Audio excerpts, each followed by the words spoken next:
So today on the Mulder Minute, just real quick, have you ever been so mad that you wanted to punch somebody in the face?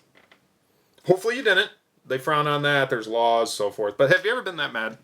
Have you ever been that angry? I was. I have to admit, just the other day, I was that angry. And it was over the stupidest thing in the world.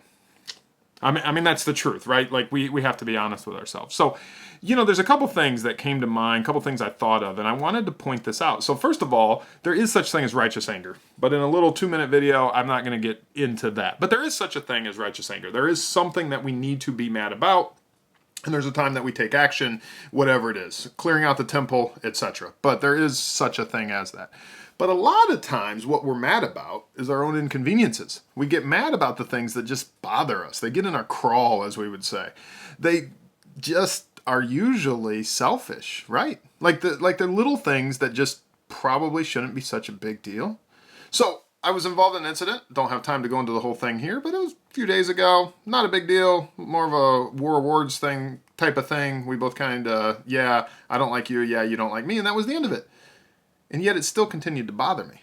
So what I want you to think about this week, what I want you to think about today is this idea of you becoming the victim, you becoming the servant, that person having control over you when you allow things to bother you to that level. Things are going to make us mad. Things are going to be inconveniences. Things are going to upset us.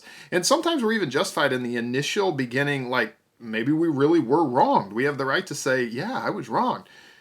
But if we allow that to take a hold on us and it affects us and we still continue to stew on it and think on it and days go by and it's still bothering us, then who has control over who? Even if you were right in the first place, who ultimately has control over you? And that's the takeaway, right? So today, my suggestion, let's learn to forgive. You may not forget, but let's at least learn to forgive and not allow those little things that happen to us to become big things and those things to ruin our world. Because at the end of the day, we need to be in control, right? We need to be in control of ourselves and we need to be in control on how we work with other people. And we need to know that these little things don't have to change our world. We can move on and we can have a better day. So I hope that gives you a little bit of encouragement for today. That's it for today's Mulder Minute. We'll see you all soon.